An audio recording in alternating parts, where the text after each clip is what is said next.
ओम नमो भगवते वासुदेवाय। ओम नमो भगवते वासुदेवाय। ओम नमो भगवते वासुदेवाय। श्रीमद् भागवतम चौथा कैंटो 22वां अध्याय और 11वां श्लोक। पृथु महाराज का ब्रह्मा जी से मिलना, चार कुमार से मिलना। व्यालाल यद्रुमा वै तेष वरिक्ताखिल संपदा यद्गृहातीर्थ पाद तीर्थ विवर्जिता। इसके विपरीत जिस गृहस्थ के घर में भगवान के भक्तों के चरण नहीं पड़ते और जहाँ उन चरणों के प्रक्षालन के लिए जल नहीं रहता, वह घर समस्त ऐश्वर्य तथा धन धान्य होते हुए भी ऐसे वृक्ष के तुल्य माना जाता है जिसमें केवल विषैले सर्प रहते हैं। समझ में आया? तो ऐसा लगता है कि यही चर्चा चल रही है, कंटिन्यूसली ऐसी ही कुछ चर्चा चल रही है, पहले पृथु महाराज के चैप्टर में और अब यहाँ पर। तो हमने सुना था इससे पिछले श्लोक में कि वह निर्धन तथा गृहस्थ व्यक्ति धन्य हो जाता है जब उसके घर में कोई फिल्मी एक्टर आता है, कोई एमएलए एमपी आ जाता है, कोई धन्ना सेठ आ जाता है। कौन आता है? जब उसके घर में साधु पुरुष आते हैं। वह स्वामी तथा उसके सेवक जो अतिथि को जल आसन स्वागत सामग्री वगैरह देते हैं, वो भी सब धन्य हो जाते हैं। अब इसमें इसी को कंटिन्यू करते बताया था, इसके विपरीत जो ऐसा नहीं करते। कैसा नहीं करते? जो साधु के आने पर हर्षित नहीं होते, जिनके घर में साधु आते ही नहीं है because of whatever reason. Then इसके विपरीत जिस गृहस्थ के घर में भगवान के भक्तों के चरण नहीं पड़ते, शायद इसमें कुछ मिस्टेक है, होना चाहिए था कि जिसके घर में भगवान के चरण नहीं पड़ते। नहीं, भागवत में लिखा है वही पढ़ा है, तो भागवत तो गलत हो ही नहीं सकती है। तो यहाँ बता रहे हैं जिसके घर में भक्तों के चरण नहीं पड़ते और जहाँ उन चरणों के प्रक्षालन के लिए जल नहीं रहता, वह घर समस्त ऐश्वर्य धन धान के होते हुए क्या है? विषैले सर्पों के समान है। सर्प अच्छा लगता है आपको? अच्छा लगेगा आपके बेड में आपके साथ सर्प सो रहा हो तो है?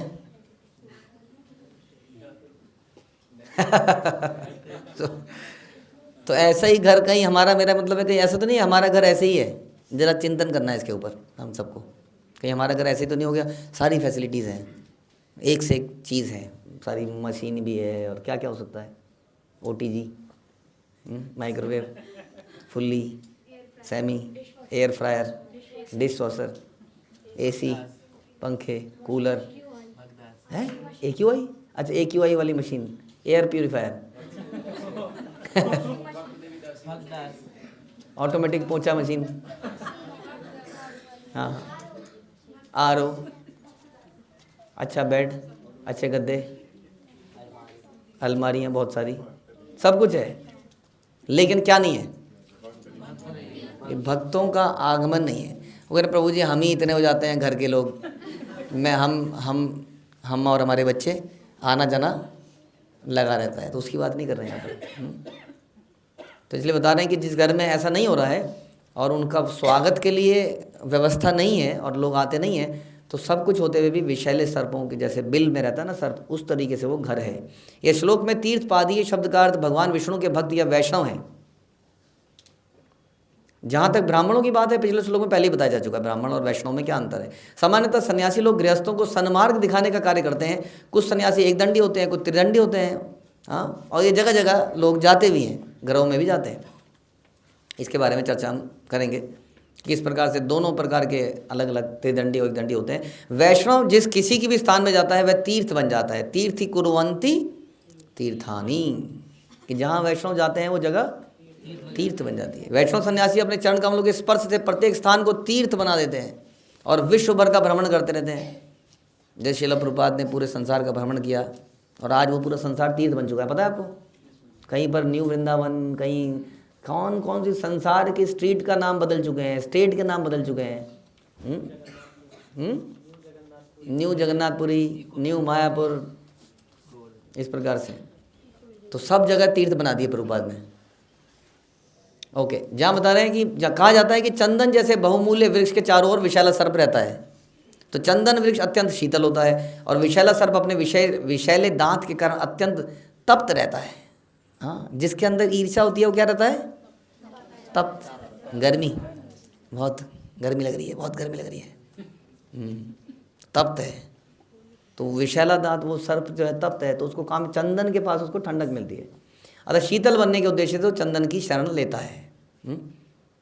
इसी प्रकार ऐसे अनेक धनिक पुरुष हैं जो अपने द्वार पर कुत्ते या चौकीदार रखते हैं और द्वार पर ऐसे पट्ट लगा देते हैं, प्रवेश वर्जित है, राहगीरों का प्रवेश निषेध है, कुत्तों से सावधान।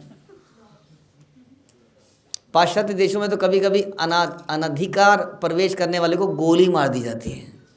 डर लगता है एक्चुअली, वहाँ पे कौन आया पता नहीं किस लिए आया, घुस गया तो गोली मार देंगे वो, डर के मारे। कितना भय होगा। ये आसुरी गृहस्थों की स्थिति है और ऐसे घरों को विषैले सर्पों का आगार समझा जाता है।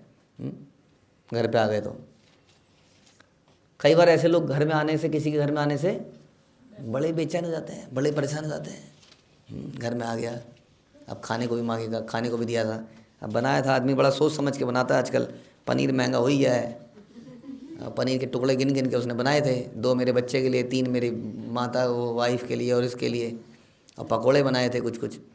हाँ, अब उसमें किसी और का भी अधिकार, कोई और आ गया, अब आपने रख दिया स्नैक्स की तरह, एक कुछ को रख दिया, उसने और मांग लिया, अब देने में वो हो रहा है। ऐसे में एक टोटका है आपके पास कि उसके खाने में बहुत सारी मिर्च डाल सकते हो, तो मिर्च डाल दोगे तो निकल लेगा, भाग जाएगा। यह आसुरी गृहस्थों की स्थिति है। और ऐसे घरों को विषैले सर्पों का आगार समझाता है। ऐसे परिवारों के सदस्य सर्पों से भी अधिक तनिक भी अच्छे नहीं हैं, क्योंकि सर्प अत्यंत ईर्ष्यालु होते हैं और जब वे साधु पुरुषों के प्रति ईर्ष्या करते हैं तो उनकी स्थिति और भी भयानक हो जाती है। ईर्ष्यालु व्यक्ति तो सर्प से भी अधिक घातक है, क्योंकि सर्प को तो मंत्रों से, जड़ी बूटी से किसी तरह से मुक्त किया जा सकता है, लेकिन ईर्ष्यालु पुरुष किसी भी तरीके से शांत नहीं किया जा सकता। तो ईर्ष्यालु पुरुष किसके जैसा है? तो अगर हमें सर्प बिल्कुल भी पसंद नहीं है ना, किसी को भी पसंद नहीं होगा, लेकिन हम खुद ही अगर सर्प बन जाएं तो क्या होगा, सोचिए। और उस सर्प योनि में अगर हमें याद आ जाए तो ओहो, जैसे जड़ भरत महाराज को याद हुआ था, हिरन, वो तो हिरन थे, अगर सर्प बनी हुई योनि में हमें याद आया कि हम ये थे, तो सोचिए, तो हम सर्प कब बन सकते हैं? यदि हम ईर्ष्या करते हैं। किससे होती है ईर्ष्या? होती किससे है अक्सर? हाँ, जो हमसे आगे निकलता हुआ दिखता है हमें कई बार, ऐसे जिसका नाम हो रहा होता है और हम किसी तरह पीछे रह जाते हैं। जब दिक्कत तब आती है हमें, तब मन करता है उसको पकड़ के खींच दें। इसलिए आप देखो कि कुछ गेम्स ऐसे हैं, जैसे फुटबॉल है, हाँ, आप देखो कि इतने अटैक्स होते हैं क्योंकि भाग रहा है ना आदमी साथ साथ, वो बॉल लेके आपके साथ में से जा रहा है, आप टांग मारोगे, हाथ मारोगे, बहुत सारे फाउल करोगे। तो इस प्रकार से ये ईर्ष्या है, और ईर्ष्या करने वाला क्या बन सकता है? सर्प योनि बन सकता है। तो इस प्रकार से उन्होंने बताया, स्वागतम वो द्विज श्रेष्ठा यादव्रतानि मुमुक्षभ चरंति श्रद्धया धीरा बाला एव बृहंति च। महाराज पृथु के चारों कुमारों का ब्राह्मण श्रेष्ठ, महाराज पृथु ने चारों कुमारों का ब्राह्मण श्रेष्ठ के रूप में स्वागत किया। अब ये बता रहे महाराज पृथु ने स्वागत कैसे किया? जैसे कि ब्राह्मण श्रेष्ठ है, और संबोधित करते हुए कहा कि आपने जन्म से ही ब्रह्मचार्य व्रत का दृढ़ता से पालन किया है, और यद्यपि आप मुक्ति के अनुभवी हैं तो भी आप अपने को छोटे छोटे बालकों के समान रखते हैं। जबकि हम लोग चाहते हैं कि हम जल्दी से बड़े हो जाएं, क्यों? हमें छोटा बच्चा ना बोला जाए, है ना? चाहते हैं ना, थोड़ा ताकत आ जाए, बड़े हो जाएं, चाहते कि नहीं? यहाँ पे 4 कुमारों ने क्या किया? अपने आप को छोटा ही रखा, क्योंकि बड़ा होते ही बड़ी सारी फीलिंग और आती है बड़े होने की, गर्व की, अट्रैक्शन। हम प्रूव करना चाहते हैं दूसरे को, अपना पॉइंट साबित करना चाहते हैं। अरे बच्चा पॉइंट साबित करे ना, बच्चे को कौन पूछ रहा है? बड़ा आदमी अपने आप को प्रूव करना चाहता है कि मैं बड़ा हूँ, अब हम बड़े हो गए हैं, और उसके लिए वो अट्रैक्ट करता है। अट्रैक्ट करने के लिए क्या करता है? कई बार अपने रंग बदलता है, जैसे गिरगिट रंग बदलता है, तो आदमी भी अपने रंग बदलता है, पोतता है अपने ऊपर, कुछ कुछ करता है, कपड़े ऐसे पहनता है, बॉडी बिल्डिंग करता है, अपने को अच्छा शो करने का प्रयास है, ताकि गिरगिटानी कहेंगे, क्या कहेंगे उसको, अट्रैक्ट कर पाए, कॉकरोचनी। हाँ, वैसे ही हम लोग भी अट्रैक्ट करना चाहते हैं, हमारे अंदर वो अट्रैक्शन की फीलिंग आने लगती है। आती है कि नहीं? आप लोग बताइए, सच में आती है जी? You want to attract somebody? हाँ जी, आपकी तो बदकिस्मती है कि बाल कटवा दिए गए आपके, तो आदि तो आपकी ग्लैमर ख़त्म कर दिया यहीं पर। लेकिन फिर भी मन तो करता ही है ना, बाल कटे तो क्या बढ़िया गोल सरा देखिए मेरा। आता है ना अट्रैक्शन, धीरे धीरे बड़े होते हैं तो यू वांट टू इम्प्रेस। इसीलिए 4 कुमारों ने क्या किया, मैंने कहा बड़ा होना ही नहीं है, तो माया बड़ी खतरनाक है, बड़े होते ही बहुत सारी चीज़ें पैदा होंगी हृदय में, छोटे ही रह जाते हैं, बेटर है। तो कह रहे हैं यद्यपि आप मुक्ति के अनुभवी हैं, फिर भी अपने को छोटे छोटे बालकों के समान आपने रख लिया, और जन्म से ही आपने क्या प्रण किया कि हम ब्रह्मचार्य ही रहेंगे। बता रहे प्रभुपाद कि क्योंकि तरुण होने पर इंद्रियां कभी कभी विचलित उठती हैं।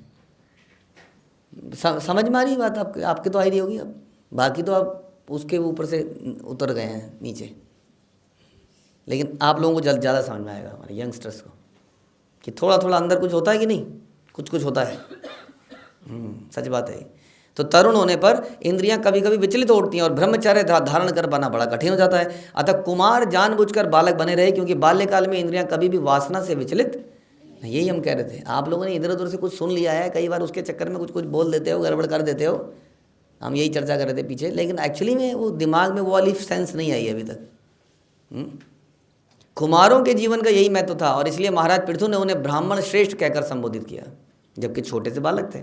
ये कुमार न केवल ब्राह्मण श्रेष्ठ की संतान थे ब्रह्मा जी की, वरन उन्हें यहाँ पर द्विज श्रेष्ठ कहकर पुकारा गया, क्योंकि वो वैष्णव भी थे। तो इस प्रकार से बता रहे हैं कि किस प्रकार से इनका भी एक अलग संप्रदाय है 4 कुमारों का, और उनमें से एक है ये। प्रत्येक व्यक्ति को चाहिए कि वैष्णव के जन्म पर विचार किए बिना उसका सत्कार करे। ये न देखे वैष्णव कहाँ पैदा हुआ है, क्यों। लेकिन ऐसा नहीं है कि एक वैष्णव किसी अच्छे परिवार में तो पैदा होगा, क्योंकि जो भक्ति करते हुए अधूरी कर लेता है भक्ति, वो अगले जन्म में किसी वैष्णव के यहाँ पैदा होता है। तो किसी नॉन वैष्णव के यहाँ वैष्णव पैदा हो सकता है क्या? नहीं हो सकता, बता रहे। हिरण्यकशिपु पैदा हुआ, जैसे कि प्रहलाद महाराज पैदा हुए, तो प्रहलाद महाराज ने पिछले जन्म में भक्ति करी नहीं होगी? कैसे करी होगी, कैसे बताएं करी थी? क्योंकि उन्होंने बिल्कुल बचपन की उम्र से ही भक्ति करनी शुरू करी। उन्होंने पेट में ही सुना और उससे अट्रैक्ट हो गए, इसका मतलब उनके पास थी। हाँ, ठीक है नहीं? तो ज़रूरी नहीं है, इसलिए प्रभुपाद कह रहे हैं कि वैष्णव कहाँ पैदा हुआ है, बहुत बड़े अच्छे कुल अच्छे वैष्णव के। अच्छा, जो वैष्णव है परम वैष्णव, उनके घर में तो परम वैष्णव भी पैदा हुआ कि नहीं? हमारे घर में परम वैष्णव भी तो आए परम वैष्णव बैठे हैं सारे। जरूरी है कि नहीं है? इसका कोई एग्जाम्पल है? श्रील प्रभुपाद के पिताजी तो भक्त थे, परम भक्त थे। अच्छा, उनके बेटे, हाँ उनके बेटे तो नहीं बने होंगे, हमें ज़्यादा आइडिया नहीं है। और वेण पैदा हुए, किसके बेटे थे? वेण राजा अंग के थे, बहुत बड़े परम भक्त थे, तो ये इसलिए ये भी फेल हो गया। तो जनरल रूल तो यही है जो हमने सुना कि भक्त जो है, भक्त क्या पहले भगवान की क्या इच्छा, वो क्या करना चाह रहे हैं किसी के माध्यम से हमें मालूम नहीं है। इसलिए बता रहे हैं कि उसके जन्म के ऊपर विचार किए बिना उसका सत्कार करना चाहिए। वैष्णव के साथ जाति बुद्धि नहीं करनी चाहिए, वैष्णव के जन्म पर विचार नहीं किया जाना चाहिए। वैष्णव सदैव ब्राह्मणों में श्रेष्ठ है, अतः प्रत्येक व्यक्ति को चाहिए कि वैष्णव का आदर न केवल ब्राह्मण के रूप में अपितु सर्वश्रेष्ठ ब्राह्मण के रूप में करे।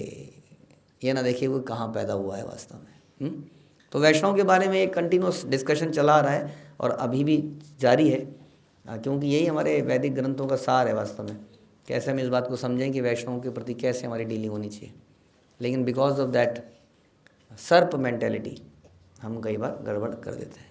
ठीक है, हरे कृष्ण। श्रील प्रभुपाद की जय, ग्रंथराज श्रीमद् भागवतम की